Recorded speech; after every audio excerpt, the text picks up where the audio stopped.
ॐ सहनाववतु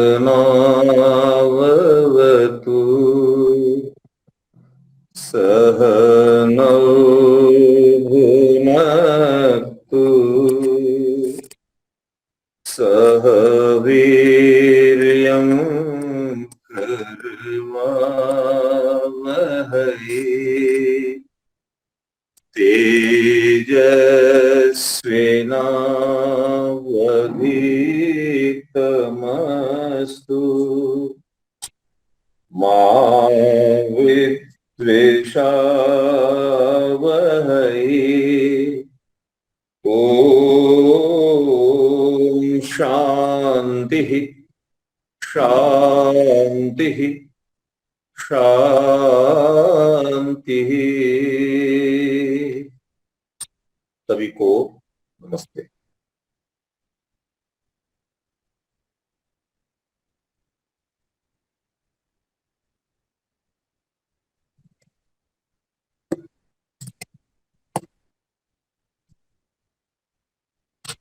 प्रश्नोपनिषद के दूसरे प्रश्न के अंतर्गत ऋषि पिप्पलाद जी के उत्तर आ रहे हैं, तो उन्हीं उत्तर से संबंधित जो मंत्र हैं उन्हीं मंत्रों का हम लोग स्वाध्याय कर रहे हैं। तो मंत्र संख्या 7। मंत्र संख्या 7 यजुर्वेद के 31वें अध्याय के 19वें मंत्र से मिलता जुलता है, काफी कुछ समानता है। ओम प्रजापतिश्चरसि गर्भे त्वमेव प्रतिजायसे तुभ्यं प्राण प्रजास्त्विमा बलिं हरन्ति यः प्राणै प्रतिष्ठसि। कहने का तात्पर्य है कि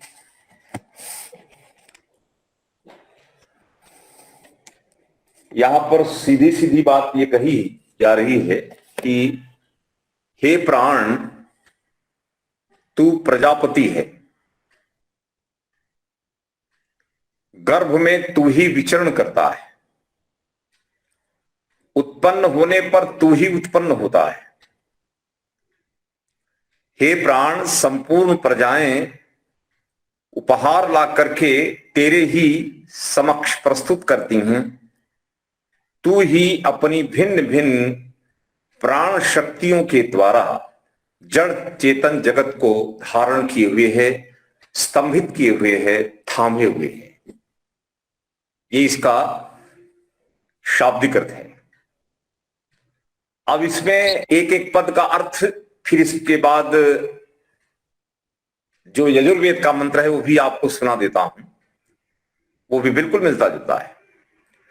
ओम प्रजापतिश्चरति गर्भे अंतर्जायमानो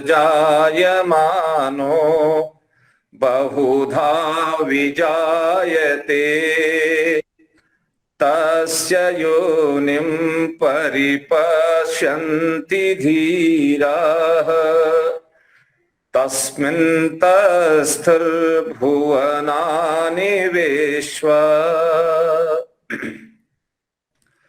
प्रजापति ही चरति गर्भे अंतर्जायमानो बहुधा विजायते। आज प्रकरण हमारा चल रहा था 4 से 5 की कक्षा में कि एक प्रकृति के अर्थात सत्व रज तम, इन 3 कणों से परमात्मा ने क्या किया? बहुधा विजायते। दीवलोक, अंतरिक्ष लोक, भूलोक के, ब्रह्मांड के अनेक प्रकार के, विविध प्रकार के पदार्थों की रचना की, उत्पत्ति की है। और आश्चर्य ये बताया यहां कि वो प्रजापति जो उत्पन्न हुए पदार्थों के स्वामी है। प्रजापति का मतलब, प्रजा का मतलब जो उत्पन्न होता है, जो उत्पन्न होता है वो प्रजा है। हम आप सब प्रजाएं ईश्वर की प्रजाएं हैं और भगवान प्रजापति। प्रजापति परमात्मा ने गर्भ में हमारे शरीर की रचना की है, आपके शरीर की रचना की है। संसार के जितने भी प्रकार के प्राणी हैं, सभी प्राणियों की शरीर की रचना प्रजापति ने की। अंतर्जायमान, ध्यान दीजिए, जो स्वयं उत्पन्न नहीं होता, जो स्वयं उत्पन्न न होता हुआ अनुत्पन्न प्रकृति से, ध्यान दीजिए, जो स्वयं उत्पन्न न होता हुआ न उत्पन्न होने वाली प्रकृति से उत्पन्न होने वाले ब्रह्मांड की रचना कर दी। बोले कैसे? बहुधा विजायते, अनेक प्रकार के पदार्थों की रचना की है जो आपके हमारे मस्तिष्क में समा नहीं सकता, असंख्य। और आगे क्या कहा? बना करके उसके अंदर प्रजापति चरती, उसमें परमात्मा प्रजापति संचरती चरती, उसके अंदर वर्तमान है।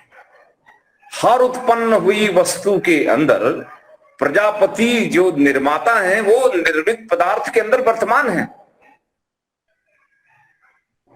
सूर्य के अंदर प्रजापति वर्तमान है, चंद्र में प्रजापति है, जल अग्नि वायु पृथ्वी आदि सारे पदार्थ जितने भी बने, सब बने हुए पदार्थ के अंदर परमात्मा है। हिरण्मयेन पात्रेण सत्यस्यापहितं मुखम यह असौ आदित्य पुरुषः सह असौ अहम ओमुखम ब्रह्मा। अर्थात ये जो सूर्य है, जो आदित्य है, यह असौ आदित्य पुरुषः, पूरी तरह से प्रजापति आदित्य में भरे हैं। ये प्रजापति प्रजाओं के उत्पादक भी हैं और प्रजाओं के अधिष्ठाता भी हैं, प्रजाओं के स्वामी भी हैं, प्रजाओं के रक्षक भी हैं, प्रजापति। तो संसार में जो कुछ दिखता है वह भगवान प्रजापति की उत्पत्ति, उन्हीं की सुंदर कृतियां हैं। आप उनको देखें और इनको देख देख कर प्रजापति की याद आनी चाहिए। और आगे कहा तस्य योनिम परिपश्यन्ति, उसी परमात्मा के स्वरूप को ठीक ठीक कौन देखते हैं? बोलिए धीराहा। धीराहा कौन है यहां? योगी जन। योगी जन उस प्रजापति को अपने इसी शरीर के अंदर देखते हैं, अर्थात अनुभव करते हैं। तस्मिन् तस्थु भुवनानि विश्वा, संसार के समस्त जड़ चेतनादि स्थावर जंगम तमाम प्रकार के प्राणियों के अंदर परमात्मा की वर्तमानता है। ये बात यजुर्वेद के 31वें अध्याय के 19वें मंत्र में आए। भगवान को पुरुष कहा, वो पुरुषोत्तम योग ही है, पुरुषोत्तम अध्याय ही है पुरुष का। और भगवान पुरुष का मतलब पूरी तरह से भरा हुआ है, जो सब के अंदर पूरी तरह से भरा हुआ तत्व है वो प्रजापति। चाहे उत्पन्न हुए पदार्थ हो, चाहे उत्पन्न हुए न हो, सबके अंदर उस परमात्मा की सत्ता है। इस प्रकार उस प्रजापति की सत्ता को स्वीकार करके और हमारे आप सबके वो प्रजा के स्वामी, प्रजा के अधिपति, प्रजा के अधिष्ठाता, प्रजा के रक्षक, पोषक, पालक, उनको स्मरण करके अपने ही आत्मा के अंदर धीर गंभीर लोग प्राप्त कर लेते हैं। अर्थात हमारे अंदर तो प्रजापति वर्तमान ही है। माता के गर्भ में वो वही प्रजापति, माता के गर्भ में हमारे शरीरों की रचना करने वाले वही एक ही तो प्रजापति। अब ये बात चल रही है कि गर्भ में ही प्राण है। भगवान की प्राण शक्तियों का अलग अलग फेज में वर्णन है। तो थोड़ा सा इसी विषय को लेकर के जो वेद के कुछ मंत्र हैं जो प्रयोग किए जाते हैं, विशेष करके गर्भाधान संस्कार। गर्भाधान संस्कार में जिन मंत्रों के प्रयोग होते हैं वो सारे मंत्र लगभग यजुर्वेद के ही हैं, और उन मंत्रों का थोड़ा सा भावार्थ समझें, इस मंत्र से जुड़ा हुआ है। तो मंत्र क्या है देखेंगे। विष्णु योनिम कल्पयतु त्वष्टा रूपाणि पिंचतु आसिंचन्तु प्रजापतिः धाता गर्भ दधातु मे स्वाहा। ये यजुर्वेद का मंत्र है। अब इस मंत्र में क्या कहा? विष्णु का मतलब है सर्वव्यापक, सर्वत्र सबको धारण करने वाली शक्ति। विश्वव्याप्त, सर्वव्यापक परमात्मा का नाम विष्णु है। विष्णु का मतलब सर्वव्यापक, सबको धारण करने वाली प्राण शक्ति विष्णु। और आगे क्या कहा? ते योनिम। अब यहां देखिए, ये आहुतियां दी जाती है ना मंत्रों की, इन आहुतियों के प्रयोग में अथवा विनियोग किया जाता है, लेकिन इनके अर्थ देखिए आप कितने सुंदर हैं। ते योनिम कल्पयतु, गर्भाधान संस्कार जिसका हो रहा है उसको इस मंत्र के माध्यम से आशीर्वाद और शिक्षा दी जा रही है कि हे वर वधू, जिनको संतान प्राप्त करना है,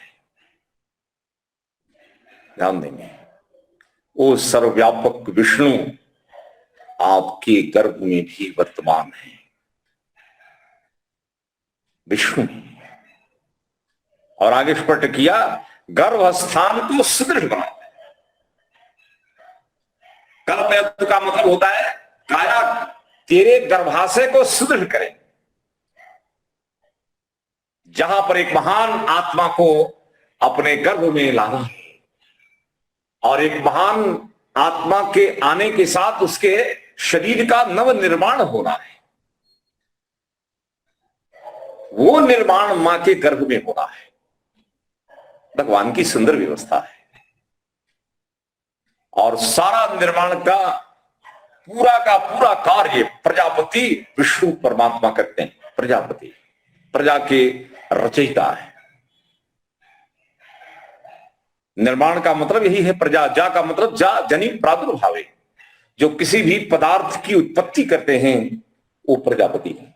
जैसे सामान्य अर्थ में हम भी देखते हैं कि मिट्टी से कितने प्रकार के पात्र प्रजापति बना देते हैं।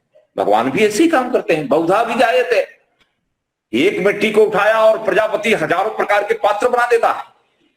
ऐसे ही परमात्मा ने प्रकृति को उठावा और विविध प्रकार का बहुधा विजायते, अनेक प्रकार के पदार्थों की रचना कर दी। तो यहां पर स्पष्ट किया कि भगवान कैसे हैं। भगवान तेरे गर्भाशय को सुदृढ़ करे, मजबूत होना चाहिए। गर्भाशय जिसके अंदर महान बालक, बेटी हो या बेटा हो, उसके शरीर का निर्माण हो तो उसका गर्भाशय सुदृढ़ कर। सुदृढ़ का मतलब स्वस्थ होना चाहिए, परिपक्व होना चाहिए। बाल विवाह वर्जित है, जादी उम्र में विवाह वर्जित है।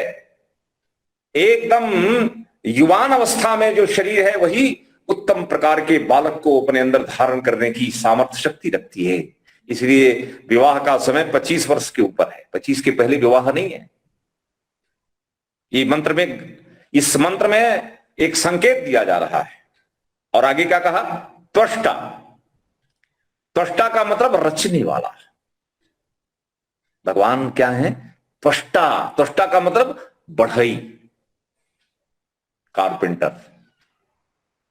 भगवान कारपेंटर की तरह गढ़ते हैं। यहां सीधा नाम दिया, बल्कि त्वष्टा का मतलब बढ़ई, रचने वाला। आपने लकड़ी दे दी, बढ़ई ने क्या रचना कर दी। पूरा फर्नीचर आपका घर क्या है? बढ़ई की रचना है। छील छील करके बना दिया। त्वष्टा का मतलब होता है छील छील करके निर्माण करना। अब प्रकृति के कणों को लेना और नए नए अंग प्रत्यंग का निर्माण करते चले जाना, ये बढ़ई का काम परमात्मा का है। प्रजापति और बढ़ई के समान काम करने वाले ईश्वर, जिनको नई संतान प्राप्त करनी, उनको उपदेश दिया जा रहा है। और हम लोगों को नहीं शिक्षा है, हम ही दूसरों को शिक्षित करेंगे, इसको समझाएंगे। और आगे क्या कहा? रूपाणी, गर्भ के रूपों को, रंग रूप पुल्लिंग या स्त्रीलिंग आदि को क्या कहा? पिंशतु, बारीकी से घड़ता है। रूप कैसा देना, रंग कैसा देना, घाट कैसा देना, ऊपर का रंग रूप सब कुछ वही कलाकार निश्चित करता है। आप कल्पना करो कि आपके शरीर को ये स्वरूप जो दिया, पूरी प्रोफाइल देखिए, आप एक एक की प्रोफाइल देखिए, सबकी अलग अलग है। भगवान ने कभी एक डुप्लीकेट, डुप्लीकेट का मतलब मैं तो कहूंगा कि एक जैसा दूसरा कोई प्राणी संसार में नहीं मिलेगा कि भगवान ने दो को एक जैसा बना दिया। दो प्राणियों के शरीर, ध्यान दीजिए, मनुष्य जैसे मनुष्य है तो दो मनुष्यों के शरीर एक समान कभी नहीं मिले। आप अपने, हम भूगोल पर देखें, 700 करोड़ से ज्यादा लोग रहते हैं, दो व्यक्तियों की शरीर एक जैसी कभी नहीं मिलेगी। इतना बड़ा कलाकार 700 करोड़ से अधिक लोगों को अलग अलग डिजाइन देकर, अलग अलग रंग, अलग अलग हाथ देकर के, और स्त्री बनाना, पुरुष बनाना, क्या बनाना, ये सारा निर्धारण प्रजापति विष्णु निश्चित करके गर्भ के अंदर वैसा ही स्वरूप देता है। ये भगवान बढ़ई की तरह काम करते हैं, और यहां बड़ी बारीकी से काम किया है। आप बारीकी को देख सकते हैं। बारीकी का सबसे बढ़िया दृष्टांत चक्षु होती है, और आपका ब्रेन है। ब्रेन, आपके मस्तिष्क की रचना संसार में सबसे बड़ी अजाइबी रचना है। और ऐसे ऐसे सुंदर सुंदर प्रकार के सेंटर बनाए हैं और पूरे मस्तिष्क में, किस प्रकार की चेता व्यवस्था है। आप, हम लोग कल्पनातीत है, कल्पना नहीं कर सकते। आंखों की रचना कल्पना नहीं कर सकते आप कि 2 मिलीमीटर के छेद में से कितना बड़ा क्षेत्र आपके मन मस्तिष्क के पटल पर आ जाता है। कितना बड़ा सुपर वैज्ञानिक है जी। ऑडियो बना देना, वीडियो बना देना, आंखों के स्क्रीन पर बड़े बड़ा, कितना बड़ा विस्तार आपके आंख के अंदर रेटिना की स्क्रीन पर आ जाता है। कितना बड़ा विस्तार है जी। इतने बड़े विस्तार के लिए आप कंप्यूटर बनाएंगे, कितनी मेमोरी चाहिए। फोटो चाहिए, फोटो कितना फिजिकल चाहिए। आप वैज्ञानिक जो हमारे विशेष करके जो डिजिटल साइंस वाले हैं वो बता सकते हैं कि इतने बड़े विस्तार को आंखों में वीडियो के रूप में लेना हो तो कितना बड़ा, कितने फिजिकल डायमेंशन चाहिए। और इतने बड़े विस्तार को एक छोटे से जी स्क्रीन पर भगवान बनवा देते हैं। देखो बारीकी, मनुष्य के शरीर की रचना में अगर आप शार्पनेस देखेंगे, बारीकी देखेंगे, तो विष्णु की और प्रजापति की रचना के सामने हमारा मस्तक अपने आप झुक जाएगा। ये बात यहां दी जा रही। त्वष्टा का मतलब चिन चिन करके बनाने वाला, चिन चिन करके। कैसी चुनरी बनाई, कैसे धागे, आड़ा धागा, उभा धागा नहीं, बड़े विचित्र प्रकार से बुना है ये। परमात्मा को बुनकर भी कहा है, परमात्मा को जुलाहा भी कहा है, परमात्मा को बढ़ई भी कहा है, परमात्मा को कुम्हार भी कहा, लुहार भी कहा, सब कुछ कहा। क्यों? रचयिता होने से। रचयिता है, और जिसके गर्भ में एक महान आत्मा के शरीर का निर्माण होना हो, और शरीर का ही निर्माण नहीं, चरित्र का निर्माण होना। भावी भविष्य में रामचंद्र जी कौशल्या के गर्भ में आए, कल्पना करो, आए होंगे। अब कौशल्या का गर्भ कैसा रहा होगा? यहां कहा जा रहा है सुदृढ़ गर्भ, जिसके अंदर राम महान पुरुष जैसे महान देवता की शरीर की रचना होगी। मां का गर्भ कैसा होगा? जिसके अंदर नियोग पद्धति से ऋषियों के वीर्य डाले गए, गर्भाशय, और ऋषियों की संतानें हैं ये, क्योंकि दशरथ तो संतान उत्पन्न कर सकते नहीं थे। तो ऋषियों के वीर से ये चारों संतान उत्पन्न हुई हैं। नियोग पद्धति वेद में है। आज भी वीरदान है और वीरदान वीरारोपण हो रहा है, उसमें कोई गलत नहीं है, व्यभिचार नहीं है। ये तो उत्तम संस्कार, उत्तम संतानों को संसार में लाने की सुंदर व्यवस्था है। इसमें क्या दुराचार है क्या? ये तो बहुत अच्छी बात है और वेद द्वारा विहित है, कल्पना नहीं है, किसके दिमाग में आया कर दिया, ऐसा नहीं है।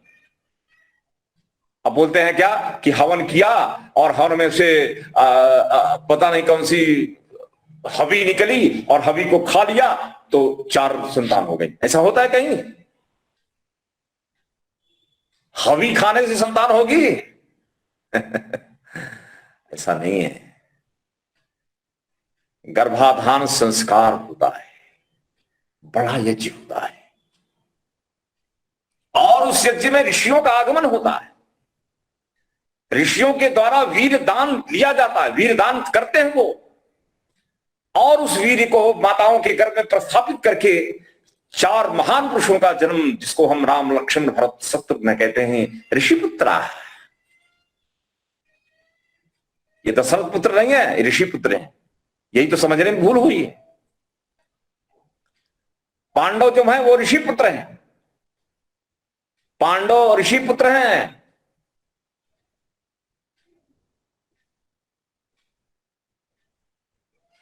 ये समझना है। जो कहानियां सुनाई जाती हैं कि वो हवन किया, हवी निकली और उस हवी को कौशल्या ने खाया, आधा किया, आधा का 2 टुकड़ा किया और खिला दिया, एक को 2 हो गई, एक को 1 हुई। ये सब होता है कहीं? सृष्टि क्रम के प्रतिकूल बातें हैं ये सृष्टि के अनुकूल प्रामाणिक बातें नहीं है। ये गर्भ के अंदर वीर आरोपण होगा, तब वहां पर जाकर के संतान की उत्पत्ति होगी। यही व्यवस्था आज भी है, तब भी, और सृष्टियों में भी रही और आगे भी यही व्यवस्था रहेगी। ये भगवान की व्यवस्थाएं कभी खंडित नहीं होती हैं। महान पुरुष हमारी कौशल्या मां, हमारी देवकी मां कैसे संतानों को जन्म दे गई। ऐसी संतानें जो आने वाले, अभी तो आधे से ज्यादा सृष्टि बाकी है। राम और कृष्ण हमारे ऐसे सितारे हैं जिनको आने वाली पीढ़ियां भूल नहीं सकती। इतने बड़े आदर्श प्रस्थापित करके ये गए हैं। हमारे जीवन का अनुकरण, हमारा जीवन हमें कैसे चलाना, ये महान पुरुष हमारे लिए आदर्श मिरर हैं। उनको देखो, अपने जीवन का निर्माण करो। इतने महान पुरुष का जन्म माताओं से होता है। मां मुख्य है, पिता के संस्कार मुख्य रूप से काम नहीं करते। 9 महीने बालक के शरीर में, मां के गर्भ में बालक रहता है 9 से 10 महीने, वहां पर फाउंडेशन मां डाल देती है और इसके बाद फिर मां सिखाती पढ़ाती है। राम के निर्माण में 80%, 70 से 80% रोल कौशल्या का है। और वहां पर देवकी जी नहीं कर पाई तो कोई बात नहीं, यशोदा ने किया है। यशोदा विदुषी है और 2 गुरु है जी। अंगिरस गुरु है। दोनों महान पुरुषों के 2 गुरु हैं। ऐसे निर्माण नहीं होता है। विश्वामित्र वशिष्ठ राम के गुरु हैं और अंगिरस और संदीपनी और अंगिरस योगेश्वर कृष्ण के 2 गुरु हैं। इन्हीं दोनों गुरुओं से दोनों महान पुरुष युगल पैदा हुए। कैसे बोले? हमारे लिए तो युगल मेरे राम मेरे कृष्ण साथ साथ चले, हमारा आदर्श है। तो गर्भाधान संस्कार में ऐसी आत्माओं को लाना पड़ता है, तपस्या करनी पड़ती है। तब भगवान गर्भ के अंदर महान पुरुष के शरीर का निर्माण करते हैं। वो शरीरें जब बाहर आती हैं तो वो अलग होती हैं। वो सर्वसाधारण की तरह नहीं होती है। वाल्मीकि रामायण के प्रथम निसर्ग में वाल्मीकि, ध्यान दीजिए, नारद जी ने पर्सनालिटी का वर्णन किया है। मर्यादा पुरुषोत्तम की पर्सनालिटी कैसी है, ऊपर से नीचे तक एक एक अंग का वर्णन किया गया है। बोले भगवान ने कैसे बनाया है, आंखें कैसी, ललाट कैसे, गाल कैसे, नाक कैसे, गर्दन कैसी, भुजाएं कैसी, सारा का सारा भौतिक जो भी शरीर का विन्यास, बोले अद्भुत, ऐसी पर्सनालिटी इस विश्व में उपलब्ध नहीं है। बेस्ट पर्सनालिटी मर्यादा पुरुषोत्तम श्री रामचंद्र जी और योगेश्वर कृष्ण का भी वैसे ही। तो भगवान ऐसे थोड़ी महान पुरुष के शरीर की रचना करते हैं, वो ऊपर से भी सुंदर, अंदर से भी सुंदर, दोनों तरह से सुंदरता का निर्माण करने वाला प्रजापति विष्णु ईश्वर है। तो यहां पर क्या कहा कि बारीकी से खड़ा है। हमारे आपके शरीर की रचना बड़ी बारीकी से हुई है, कोई साधारण बुद्धि से ये नहीं बना है, असाधारण सच्चिदानंद परमात्मा की शक्ति और ज्ञान से बना है। ऋतंच सत्यंच अभिद्धा तब सत्य जायता। ये भगवान ने उत्पन्न किया है, अपनी पूरी योग्यता, अपनी पूरी शक्ति लगा करके आपके हमारे मानवीय जन्म का, मानवीय शरीर का निर्माण किया है। इतना सुंदर। आगे क्या कहा बोलिए, प्रजापति ही का मतलब क्या हुआ? प्रजा का मतलब उत्पन्न हुए, और यहां पर पति शब्द का अर्थ है स्वामी। उत्पन्न हुए प्राणियों का स्वामी, रक्षक होने से भगवान का नाम प्रजापति है। साथ साथ वो प्रजाओं के शरीरों के निर्माता भी हैं, इस प्रकार वो प्रजा निर्माता भी हैं, शरीरों के निर्माण करने वाले हैं। अब हमारे देश में, दुनिया में बहुत सारे लोग कहते हैं कि कोई क्रिएटर नहीं होता है। हमारे यहां तो गर्भाधान संस्कार से ही शुरू होता है कि क्रिएटर है, और क्रिएटर से यहां पर प्रार्थना हो रही है कि, और कहा जा रहा, वेद कह रहा है कि हे संसार के मनुष्यों, मैं प्रजापति बनकर के है जी आपके गर्भ के अंदर आने वाली संतान के शरीर का बारीकी से निर्माण करूंगा, मैं निर्माण करूंगा। परमात्मा कह रहे हैं, कौन इसको काट सकता है? प्रजापति ही गर्भे अंतर जायमाना है, बहुधा विजायते। अनेक प्रकार से बना करके सबके अंदर उपस्थित होकर के सबका संचरण करता है, विचरण संचरण करे, और प्रेरणा दे दे करके सबको हिलाए चलाए टुलाए। अपने आप कुछ नहीं हो रहा है। इन नास्तिकों को कौन समझाए? ये वेद की निंदा करने वाले नास्तिक लोग कभी सुखी नहीं होंगे, जो भगवान को रचयिता नहीं मानते। क्या मानेंगे? दिख रहा है कि हर वस्तु, हर प्रणाली विज्ञान पूर्वक काम करती, और फिर भी कहे कोई वैज्ञानिक नहीं है, सब अपने आप होता है, बुद्धि समाप्त है। इस प्रकार अब आप देखिए, इसी बात को अगला मंत्र देखिए। कुछ मंत्रों को मैं आपके सामने इसलिए रख रहा हूं कि गर्भाधान संस्था में परमात्मा का रोल क्या है, ईश्वर की भूमिका को भी जब हम समझेंगे कि वो बल, परमात्मा का जो बल अपना ऊर्जा लगा रहे हैं, वो प्लस प्रकृति प्लस आत्मा प्लस बॉडी, ये सारे मिलकर के एक शरीर के निर्माण में अपना सहयोग प्रदान कर रहे हैं। इसमें मुख्य परमात्मा है। इसलिए इस बात को वेद के माध्यम से समझना बहुत आवश्यक है। अगला कहा, गर्भम धेहि सिनावली, गर्भम धेहि सरस्वती।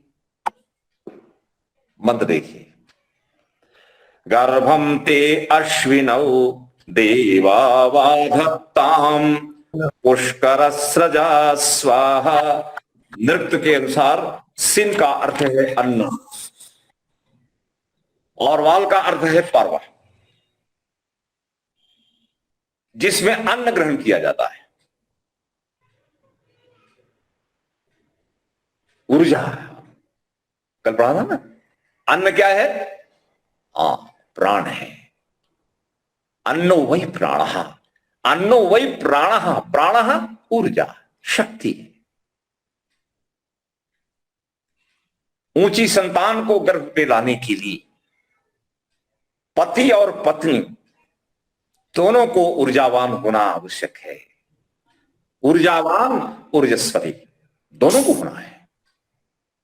अन्न आदि उत्तम उत्तम प्रकार के पदार्थों का आयुर्विज्ञान की पद्धति से सेवन करना है। तो यहां पर क्या कहा, इस मंत्र में पत्नी को भौतिक दृष्टि से अन्नपूर्णा कहा है। थोड़ा समझो, अन्नपूर्णा,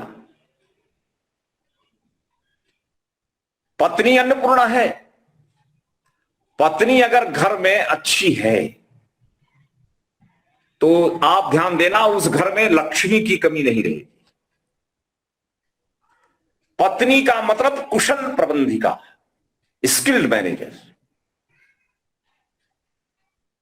इमरजेंसी मैनेज करने वाली, वित्त प्रधान, वित्त का बहुत सुंदर प्रबंधन पत्नियां करती हैं। जितना बड़ा प्रबंधन हमारे बहुत बड़े बड़े कारपोरेट सेक्टर में नहीं होता, उतना बड़ा प्रबंध, उससे भी ज्यादा प्रबंध कुशल पत्नियां अपने घर के संचालन में थोड़े से ही साधन में कर लेती। और इतना ही नहीं, अतिथि आए खिलाना है, माता पिता, सास ससुर, जितने भी घर के लोग, सबको कमी नहीं होने देनी, दान भी देना है, प्लस आगे क्या करना है, बचाना भी है। Very good emergency handling. जितना बढ़िया इमरजेंसी हैंडलिंग हमारे देश की महिलाएं करती थीं और अभी भी कर रही हैं। भारतवर्ष की इकोनॉमी स्ट्रांग है अगर, तो उसके पीछे भारत की पत्नियां, स्त्रियां, गृहिणियां हैं। भारतवर्ष अन्नपूर्णा, अन्नपूर्णा याद रखो, अन्नपूर्णा पत्नी, मां, बहन, इसके ऊपर टिकी हुई है। पुरुष बचत वाले कम होते हैं। आजकल लोग कहते हैं कि महिलाओं में खर्चा वर्चा थोड़ा सा देखती हैं तो ज्यादा हो जाता है, वो चंचल वृत्ति है, उनको पत्नी नहीं कहा गया है। पत्नी का मतलब पालिका, पालन करने वाली, आवश्यकता अनुसार खर्च करने वाली, अपव्यय नहीं करेगी, आए हुए धन का सुंदर प्रबंधन। बहुत, मुझे तो बहुत अनुभव है, तो इसलिए यहां कहा अन्नपूर्णा। तथा मानसिक एवं आध्यात्मिक दृष्टि से पत्नी को सरस्वती कहा है। अन्नपूर्णा सरस्वती, कौन? पत्नी। क्या बिना सरस्वती के मैनेजमेंट होगा क्या? नहीं, लक्ष्मी है और बिना सरस्वती के मैनेजमेंट हो जाएगा? बिना बुद्धि के होगा? पूरा थिंक टैंक, महिला विभाग घरों के अंदर थिंक टैंक की तरह काम करता है। मैनेजमेंट किसका? बोलो, फाइनेंशियल मैनेजमेंट, जो घर से रिलेटेड है।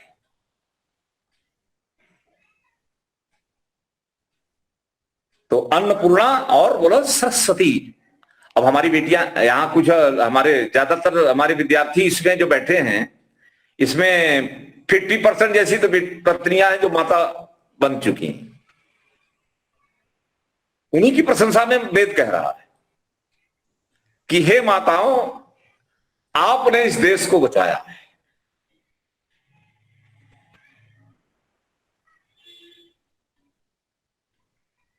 संकट काल पति के ऊपर आए तो संकट काल में पति के साथ खड़े रहना। धन संपत्ति कहीं भी कम पड़ी, हाँ मेरे पास है, व्यवस्था है, टेंशन मत करो। एनीहिलेटर का काम करने का है, एनीहिलेट करना, पति के तनाव को दूर करना। पत्नी, पति और पत्नी दोनों का अर्थ एक ही होता है। बस एक पुल्लिंग है तो एक स्त्रीलिंग है, अर्थ तो एक ही है। परस्पर एक दूसरे के पालक, पोषक, रक्षक पति पत्नी होते हैं। दो शरीरें एक जैसे विचार होते हैं। ये मंत्र कह रहा है कि मानसिक एवं आध्यात्मिक दृष्टि से पत्नी को सरस्वती कहा है। अगर वो सरस्वती और अन्नपूर्णा नहीं है तो अपने अंदर महान बालक का, महान बेटी का जन्म नहीं हो सकता है।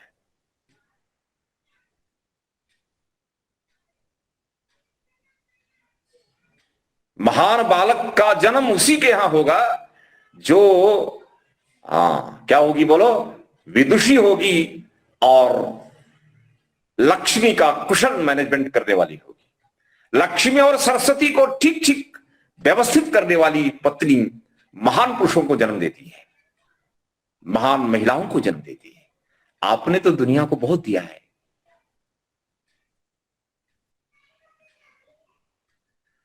इस समय स्थिति खराब है। क्यों? क्योंकि माताएं अपनी भूमिका नहीं कर रही।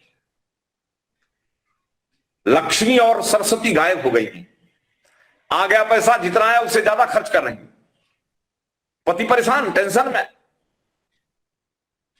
और सरस्वती है नहीं, जल्दीबाजी है हर चीज में, स्थिर बुद्धि नहीं है, तो फिर उल्टा पुल्टा खर्च करेंगे, पूरा गृहस्थ आश्रम बिगाड़ दिया जाएगा। गृहस्थ आश्रम का मतलब है जिसके केंद्र में गृहस्थ चलता है, वो केंद्र बिंदु में रहने वाली गृहिणी है, पत्नी गृहिणी है, पति नहीं है। पति को ध्यान दीजिए, पति बाहर से मात्र पैसा लाके देगा, बाकी का सारा काम पत्नी अपनी प्रतिभा से करती है। पत्नी के चले जाने पर पति लंबा नहीं जीता है। ध्यान दीजिए, अगर पत्नी लक्ष्मी और सरस्वती है तो उसके जाने के बाद पति का जीवन तड़फता है। बहुत बड़ी समस्या है।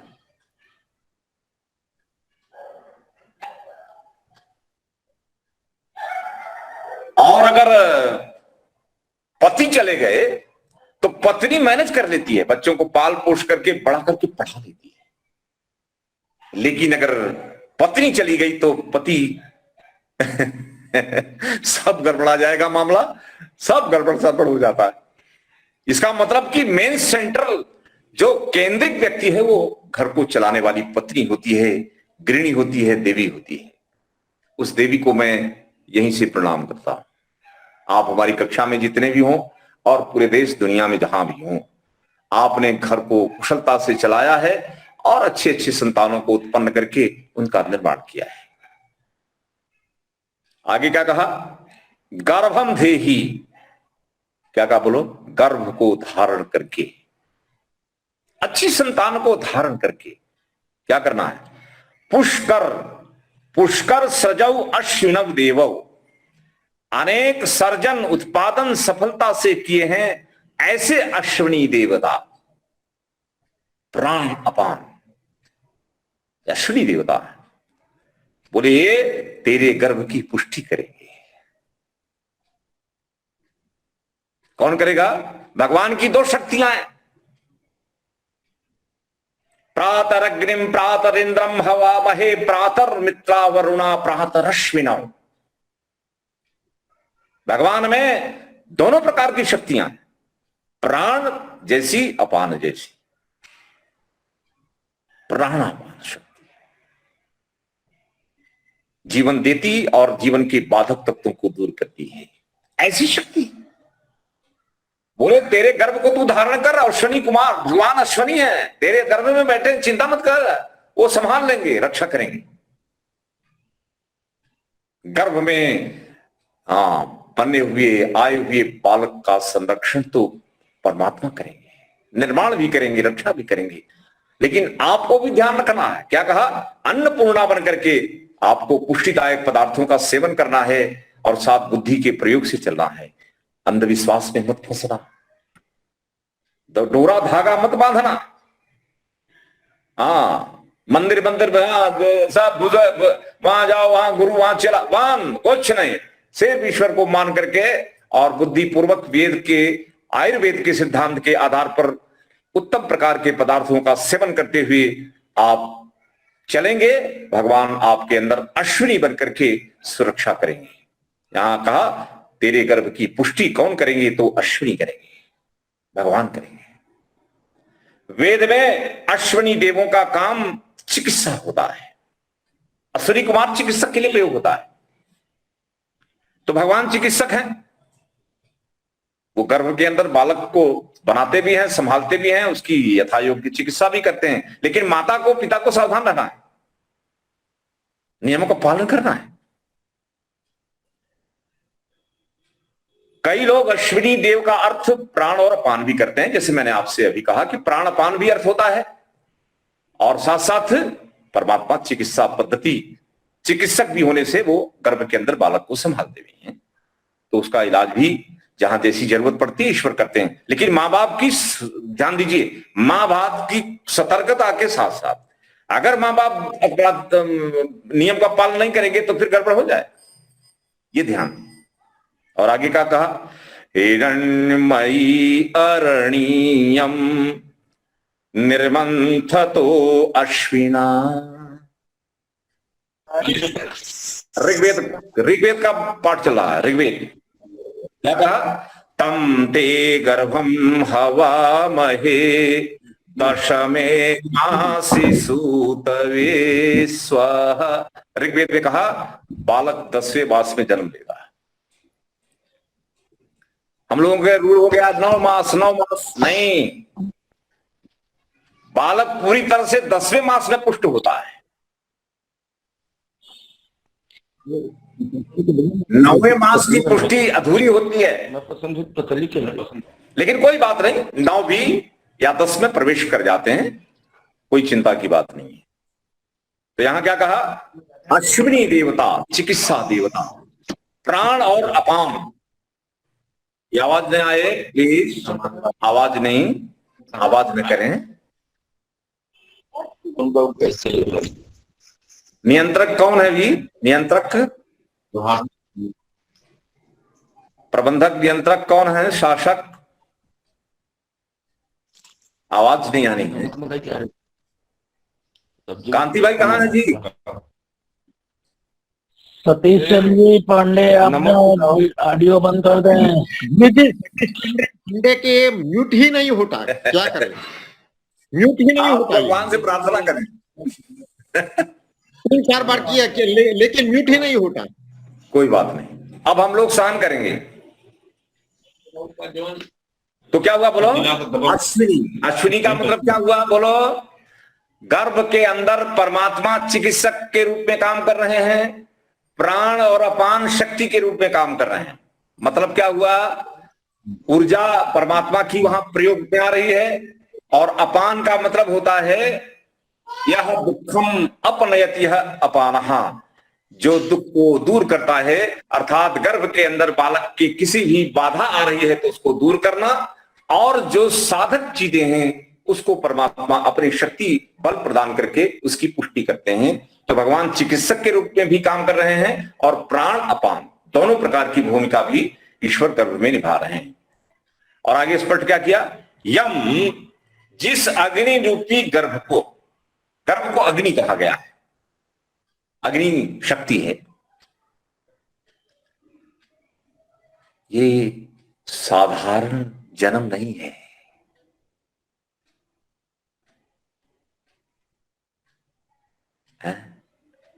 आपके गर्भ में जो संतानें आएंगी इतिहास बनाएंगे। जीजाबाई ने शिवाजी को तैयार किया, इतिहास बदल गया, हिस्ट्री बदलती है। महान पुरुषों की रचना, महान पुरुषों का निर्माण कैसे होगा, जीजाबाई ने किया है, मां ने किया है। मैं बार बार इसीलिए कहता हूं कि इस धरती को मां बचाएगी,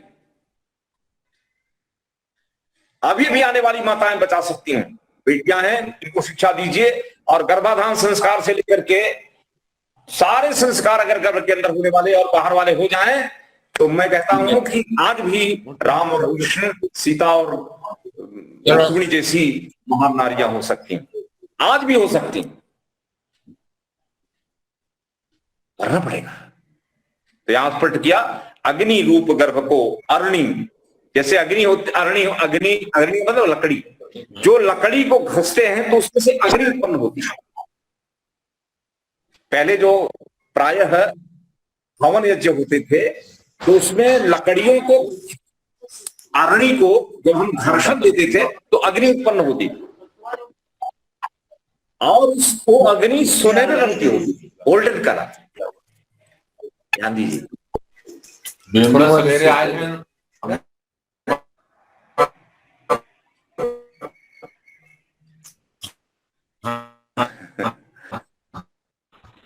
कांति जी, क्या आप इन्हें बाहर नहीं एक्सेप्ट कर सकते? ये सतीश चंद्र जी पांडे को आप निकाल नहीं सकते ग्रुप में से?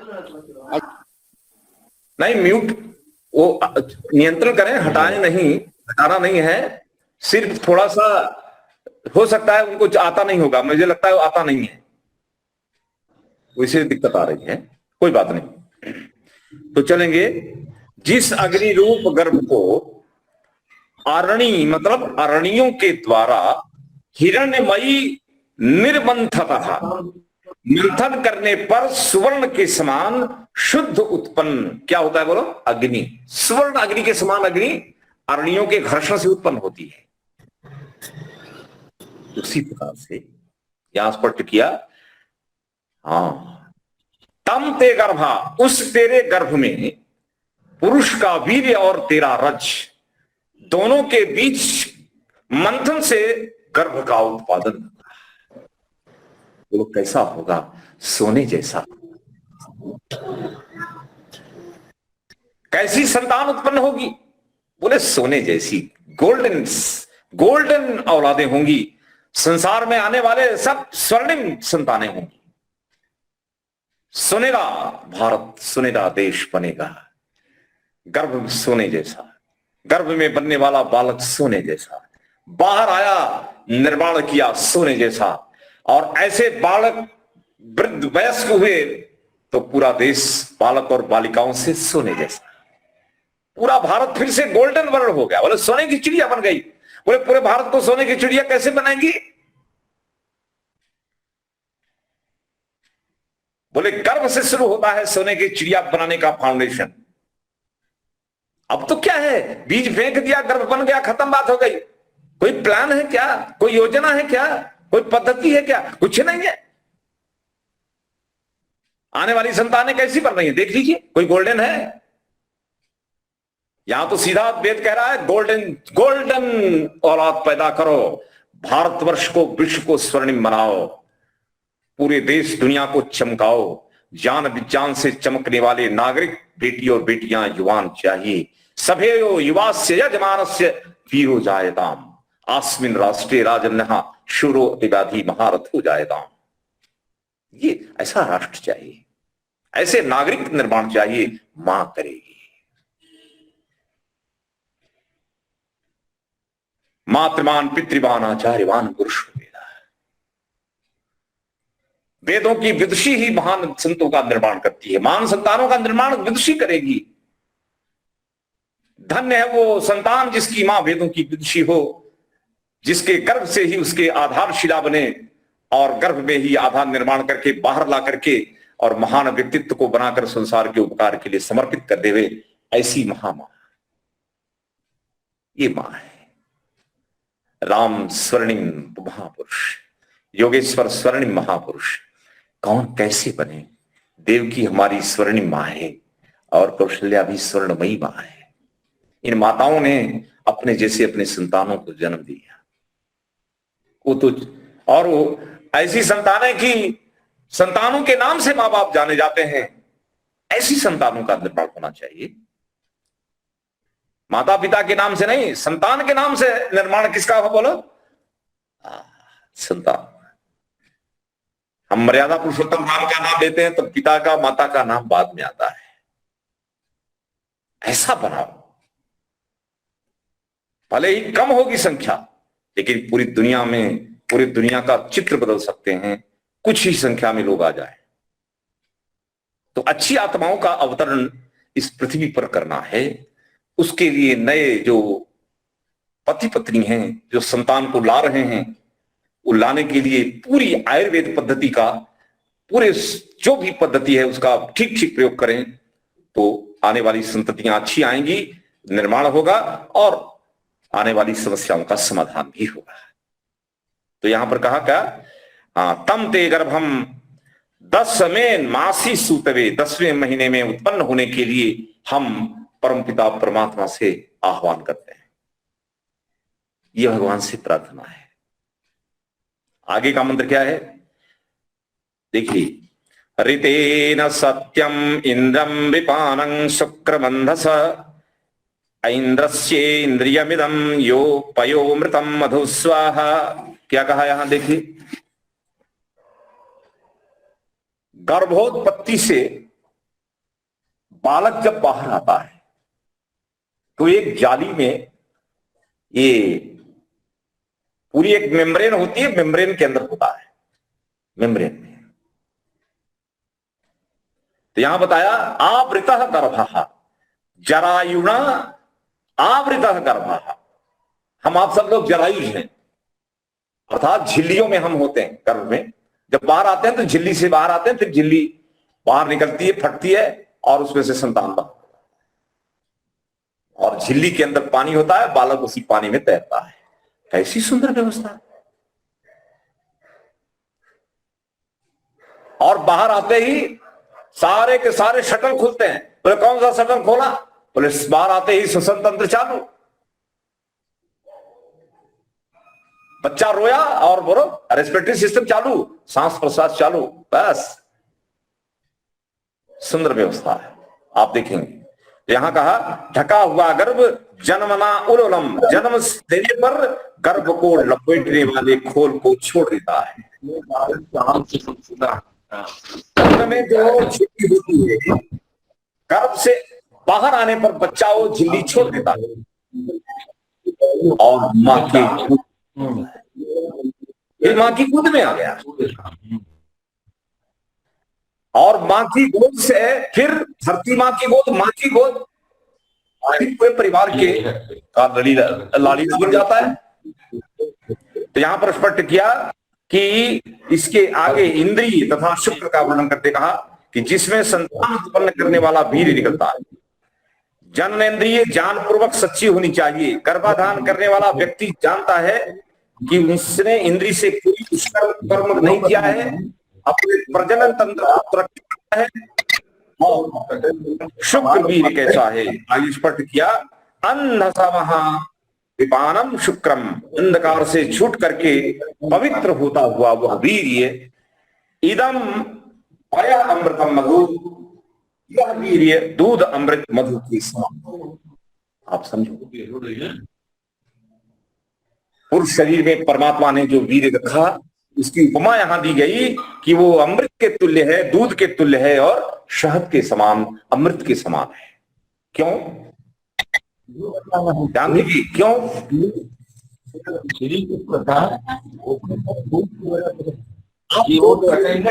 ध्यान देंगे, जो लोग संयम से नहीं जीते, आश्वासन देते हुए ध्यान देंगे, जो लोग संयमित जीवन नहीं जीते, ब्रह्मचर्य का पालन नहीं करते, संयम से नहीं रहते, उनका वीर्य निर्बल होता है,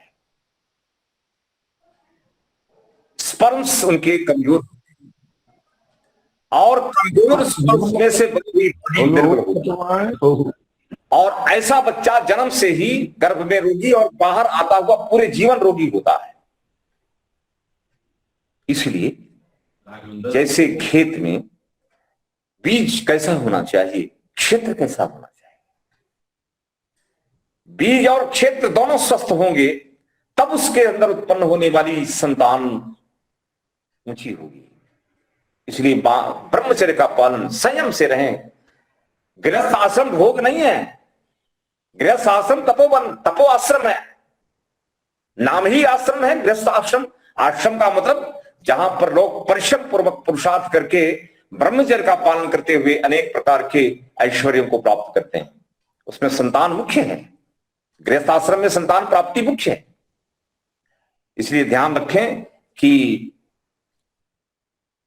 आजकल के बच्चों के यहां तो बलवान बेटियां और बेटे नहीं आएंगे, संभव ही नहीं है। विचार दूषित है, फिर खाना पीना दूषित है, बेटियों का भी बेटों का भी। शादी करोगे तो क्या होगा? बोलो गटर के अंदर बीज डाला जाए, गटर से गटर क्या आएगा? बोलो क्या आएगा? अच्छी संतान उत्पन्न करने के लिए मां और बोलो, ध्यान दीजिए, पति और पत्नी दोनों को तपस्वी होना आवश्यक है, संयमी होना आवश्यक है, दोनों को ब्रह्मचर्य का पालन करना आवश्यक है, उनका खान पान बिल्कुल सही होना चाहिए, आस्तिक होने चाहिए, ईश्वर की उपासना करने वाले होने चाहिए, प्रभु समर्पण होना चाहिए और भगवान से ऐसी उत्तम संतानों को प्राप्त करने का वरदान प्रार्थना पूर्वक प्राप्त करने का प्रयास करना चाहिए। उसी प्रकार से व्यवहार करेंगे। सब गृहस्थ ले जा रहे हैं तो भोगने नहीं जा रहे हैं। गृहस्थ आश्रम में प्रयोग करते हुए वहां पर देखेंगे कि तृप्ति नहीं हुई, फिर वानप्रस्थ में प्रवेश करेंगे, लेकिन गृहस्थ आश्रम के अंदर संसार को एक अच्छी संतति देकर के तब अपने पितृ से मुक्त होंगे।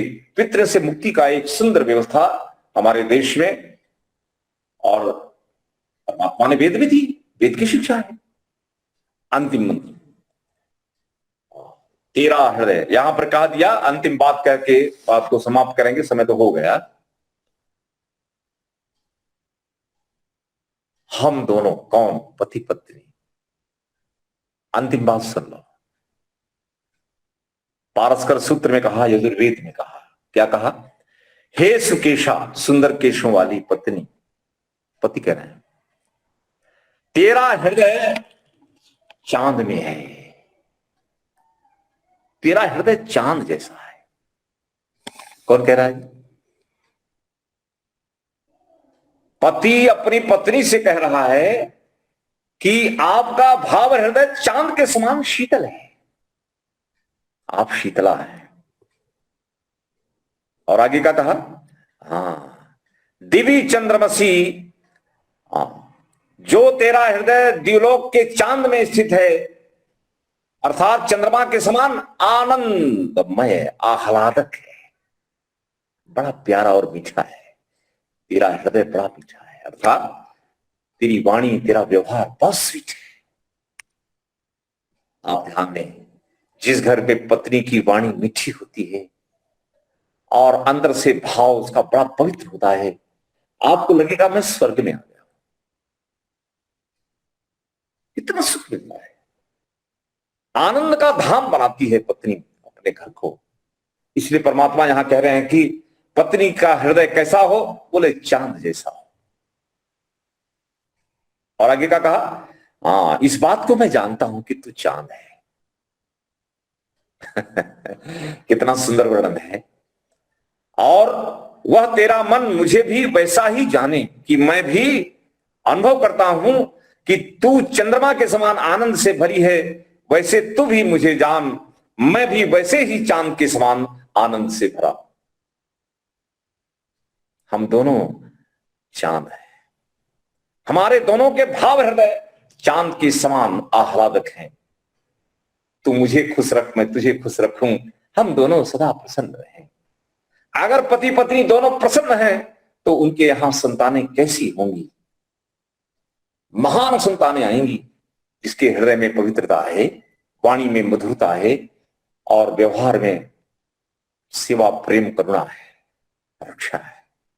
ऐसी पत्नी और पति के घर में कैसी संतानें आएंगी? ये वेद की शिक्षा है कि आपका हृदय आनंद से भरपूर हो। पति पत्नी दोनों बहुत प्रेम करें एक दूसरे से।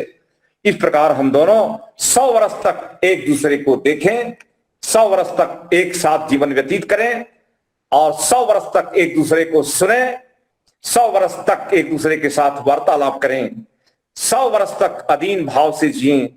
बार बार हम एक दूसरे से आशा करें कि हमारी आकांक्षा पूर्ण हो। हम दोनों जिस संतान की इच्छा के लिए गृहस्थ आश्रम में आए हैं, ऐसी सुंदर संतान, प्रतिभा वाली उत्तम बालक अथवा बालिका जो भी आए वो उत्तम हो। यही आकांक्षा तुम्हारी भी है और मेरी भी है। बताइए आप, इस प्रकार का भाव बना करके तो ये प्रजापति गर्भ अंतः, इसका जो संस्कार के साथ रिलेशन है उसको मैंने वेद मंत्रों से जोड़ने का प्रयास किया है। तो कल इस बात को थोड़ा सा और करके और फिर अपने प्रश्नोपनिषद के मुख्य प्रकरण के साथ चले जाएंगे। ओम जहु शांतिरंतरिक्षं शांति पृथ्वी शान्तिरापः शान्तिरोषधयः शान्तिः वनस्पतयः शान्तिर्विश्वे देवाः शान्तिर्ब्रह्म शान्तिः सर्वं शान्तिः शान्तिरेव शान्तिः सामा शान्तिरेधि। ओम शांति शांति शांति। सभी को सप्रेम नमस्ते।